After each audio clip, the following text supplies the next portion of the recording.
ये करना है। 84 ऐसे नंबर मिले हैं। साल का द्वितीय भाग है, बहुत कठिन लग रहा है। अभी से पढ़ाई चालू कर दी, लेकिन हमारा क्षयोपशम बहुत कम है। अभी तक हमको 82 84 ऐसे नंबर मिले हैं महाराज जी। अभी इस साल 7वें वर्ष की एग्जाम दी, थोड़ा एग्जाम कठिन लग गया है और 8वें का अभ्यास तो बहुत कठिन लग रहा है महाराज जी। क्या क्षयोपशम कैसा बढ़े महाराज जी? नमोस्तु। आज प्रातः काल का प्रवचन मेरा इसी पे ही था। हम नहीं थे महाराज जी। अपन को ये नहीं देखना है कि हम सब समझ में आ जाएगा।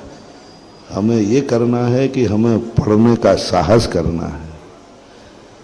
हमें कितने नंबर मिलेंगे हमें इससे मतलब नहीं, हम परीक्षा देंगे, ये हमारा संकल्प है।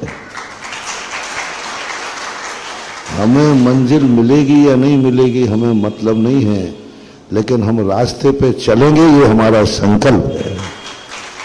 अब देखो, तुम्हारे लिए तो गोमट सार लग रहा है, तुम्हें तो कठिन ही लग रहा है। हमें तो इस पंचम काल में मोक्ष है ही नहीं।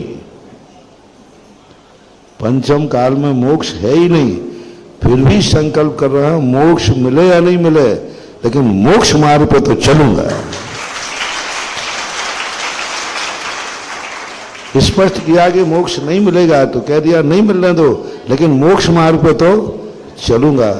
इसी प्रकार से पढ़ते समय कहना कि हे गोमट सार, तुम मुझे समझ में आओ या नहीं आओ, लेकिन मैं तो पढ़ूंगा।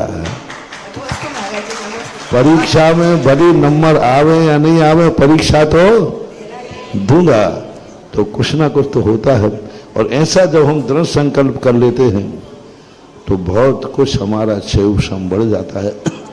यदि आगे आगे कठिन नहीं आएगा तो फिर पढ़ने का मतलब क्या है? हमने तो बहुत ग्रंथ कम कर दिए, क्योंकि द्वादशांग इतना है कि हम कितने ग्रंथ, अभी त्रिलोक सार, त्रिलोक परिणति, ये सब ग्रंथ रखे ही नहीं। दर्शन के कोई ग्रंथ रखे ही नहीं। कितने ग्रंथ हैं दर्शन के, राज वार्तिक, श्लोक वार्तिक, न्याय के ग्रंथ है, वो नहीं रखे। गोमट सार के बाद और भी आगे सैद्धांतिक ग्रंथ हैं, वो नहीं रखे। अब थोड़ा कठिनाई तो होगी, क्योंकि सरल ही सरल वही नमोकार मंत्र पढ़ते जाएंगे तो फिर 12 साल का मतलब क्या है?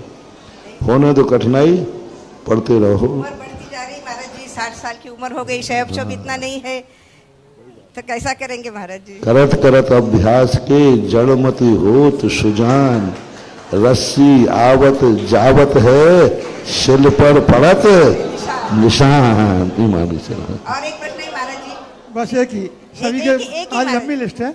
आप महाराज